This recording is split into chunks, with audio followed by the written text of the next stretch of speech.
ଗଛରେ ବାଡ଼େଇ ହୋଇ ବାଇକ୍ ଚାଳକର ଶୋଚନୀୟ ମୃତ୍ୟୁ।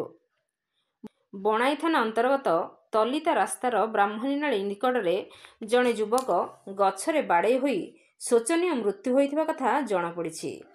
ଘଟଣାରୁ ପ୍ରକାଶ ଯେ ଅପରାହ୍ନ 2ଟା ସମୟ ପାଖାପାଖିରେ ତଲିତା ନୂଆଡିହି ଗ୍ରାମର ଯୁବକ ନାମ ବିଜୁ କିଷାନ OD 14O9590 ନମ୍ବର ବାଇକ୍ ଯୋଗେ ବଣାଇ ଆଡ଼ୁ କୌଣସି କାମ ପାଇଁ ଆସିଥିବା ବେଳେ ବାଇକ୍ଟି ଭାରସାମ୍ୟ ହରାଇ ଗଛରେ ଜୋରରେ ବାଡ଼େଇ ହୋଇ ରାସ୍ତା ତଳେ ଖସି ପଡ଼ି ଶୋଚନୀୟ ଭାବରେ ମୃତ୍ୟୁବରଣ କରିଥିବା ବେଳେ ବାଇକ୍ଟି ରାସ୍ତାରୁ ଜମିର 15 ଫୁଟକୁ ଛିଟିକି ପଡ଼ିଥିବାର ଜଣାଯାଇଥିଲା।